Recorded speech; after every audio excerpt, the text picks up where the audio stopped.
하나님께서요, 이 세상을 창조하시고 한 사람 아담을 지으셨죠. 그리고 아담에게서 하와를 창조하셨습니다. 그러나 이들의 불순종으로 인해서 죄가 세상에 들어오고 아들 가인의 죄는 더욱 심각해졌어요. 그래서 아담에게서 셋을 주셔서 다시 계보를 이어가게 하셨습니다.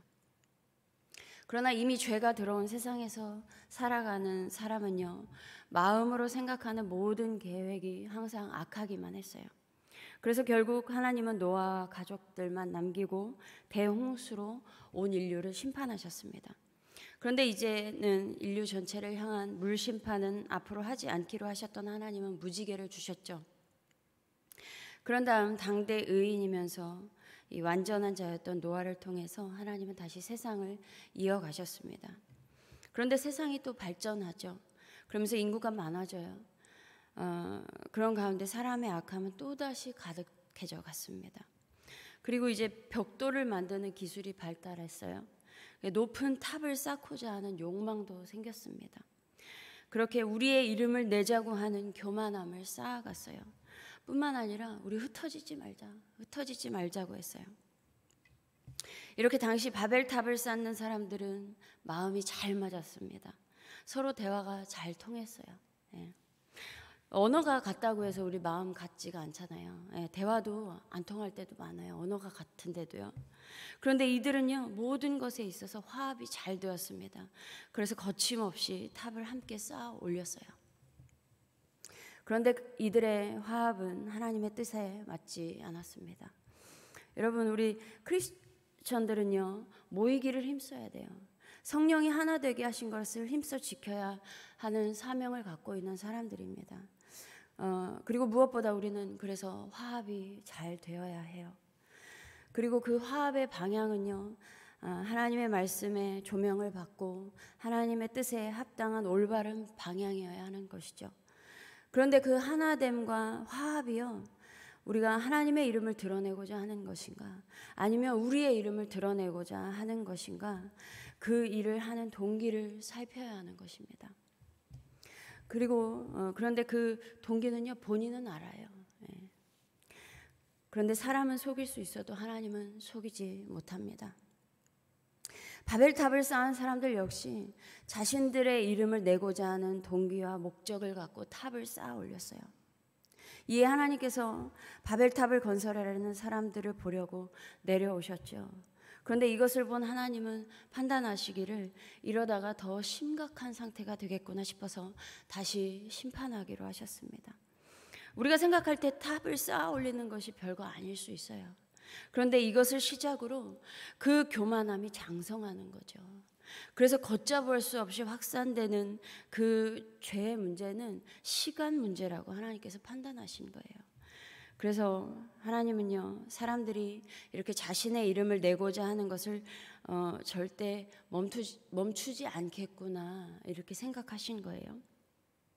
그래서 심판하기로 결정을 하셨는데, 그런데 이것은 멸망에 이르는 심판은 아니었어요. 그들의 언어를 뒤섞어 버렸고요. 다른 언어를 갖게 했고, 그 다음 그들을 온 땅으로 흩으셨습니다. 하나였던 언어가 나뉘게 되었고, 사람들은 흩어지기를 원하지 않았지만 하나님께서는 온 지면에 흩으셨어요. 그래서 서로 불통이 되어버렸습니다.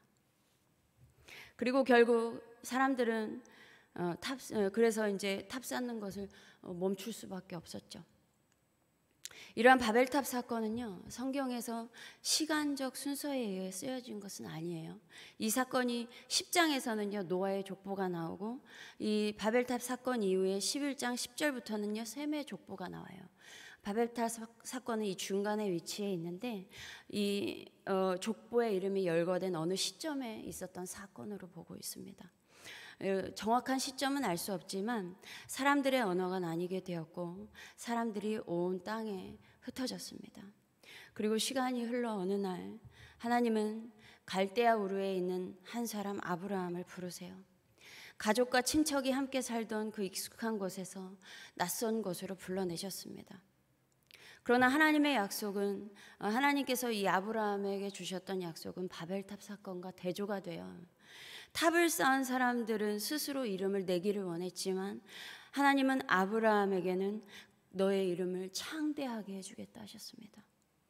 하나님은요, 이 바벨탑을 쌓은 사람들을 온 지면에 흩으셨지만요, 아브라함에게서는요, 땅의 모든 족속이 너로 인하여 복을 받게 될 거라고 약속하셨습니다.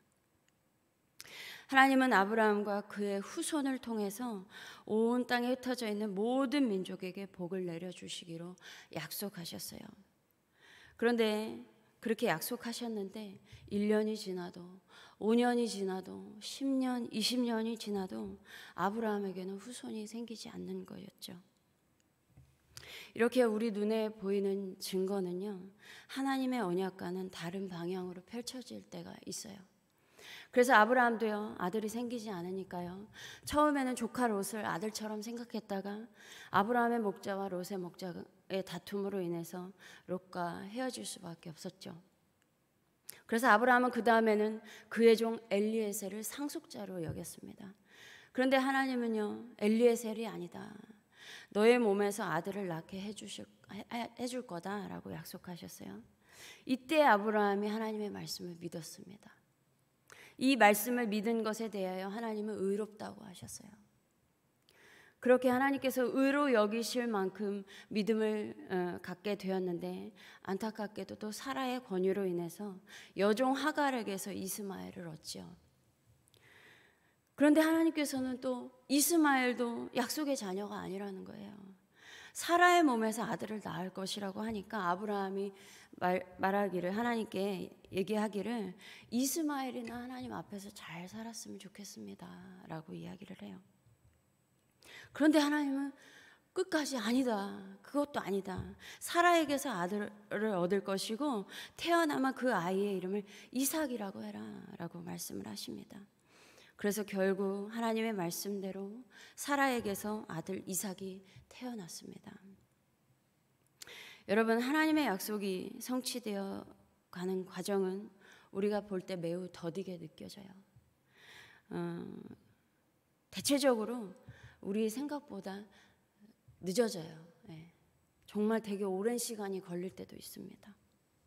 그리고 성취되어 가는 과정에서도 전혀 약속이 이루어질 기미가 보이지 않기도 합니다. 약속이 무색해 보일 만큼 불가능해 보이기까지 해요. 어떤 때는요. 아브라함은 나이가 매우 많이 들었고 사라 역시 나이가 들어서 경수가 끊어지기까지 했어요. 그러니까 여호와께서 사라가 아들을 낳을 것이라는 말에 본인도, 사라도 알죠. 이거 애 낳을 상황이 아닌 걸 아는 거예요. 그러니까 웃음이 나올 수밖에 없어요. 네가 웃었다. 그러니까 저 안 웃었는데요? 아니다, 너 웃었다 라고 하시는 거예요. 또한 아브라함은 이스마엘이나 하나님 앞에 살게 해주세요 라고 그렇게 얘기할 수밖에 없는 거죠. 둘이 봐도 상황은 전혀 불가능한 거예요.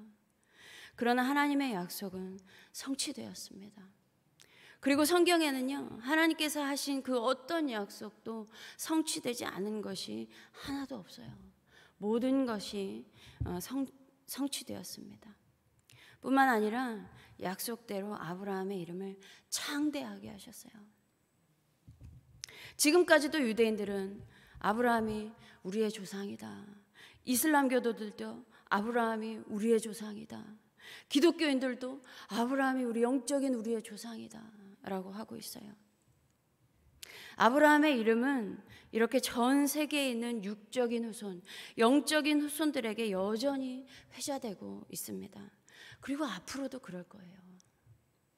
하나님께서 오늘 본문에 있는 이 아브라함에게 하신 약속은 이렇게 지금까지 끊임없이 이어지고 있습니다. 그러므로 여러분, 스스로 이름을 내려고 하지 마시기 바랍니다. 오히려 우리가 마음을 합심해서 너무 마음이 잘 통하는데, 그런데 그 합심이 우리의 이름을 내고자 할 때 불통을 경험하게 될 것입니다. 그리고 명예도 없을 거예요. 바벨탑 사건이 일어난 때를 보세요. 어느 때인지도 명확하지도 않고요, 사람들이라고만 나오지 특별하게 누구 하나 이름을 낸 사람들이 없어요. 또한 교만한 자들은 하나님께서 흩으실 것입니다. 누가복음 1장 51절에 그의 팔로 힘을 보이사 마음의 생각이 교만한 자들을 흩으셨고, 그러므로 어떤 상황에서든지 하나님의 이름만 높이시기 바랍니다. 우리의 모든 삶은 하나님의 이름만 높임 받아야 해요. 그러면 하나님은 오히려 그 사람의 이름이 널리 알려지게 하실 것입니다. 이것이 하나님 나라의 법칙이에요. 그러나 우리의 이름이 알려지지 않더라도 상관은 없죠. 성경에는요, 예수님을 믿지만 기록되지 않은 무명의 사람들이 더 많이 있습니다. 그 무명의 사람들을 사도행전과 히브리서에서는요, 이렇게 기록해요. 허다한 무리라고 기록하고 있습니다. 허다한 제사장들, 허다한 증인들이라고 기록하고 있어요. 그러므로 우리가 비록 이 세상에서는 우리의 이름이 알려지지 않을지라도 우리의 이름이 하나님 나라의 생명책에 기록된 것으로 감사하시기 바랍니다. 그리고 무엇보다 우리의 이름이 세상에 알려지지 않을지라도 우리를 통해서 주님의 이름만이 세상에 알려지는 은혜가 있기를 바랍니다. 또한 우리 교회가 이러한 자들이 모이는 교회가 되기를 소망합니다.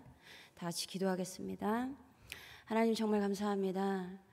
우리를 하나님의 증인으로 삼아 주셨는데, 하나님 우리가 이 세상 살아갈 때 하나님의 증인으로서 주의 이름만 선포하는 자들 되게 하여 주시옵소서. 우리의 이름은 감춰주시고 주의 이름만 높이 드러나는 그러한 삶이 되기를 원합니다. 주님 홀로 영광 받아 주시옵소서. 감사드리며 우리 주 예수 그리스도의 이름으로 기도드립니다. 아멘.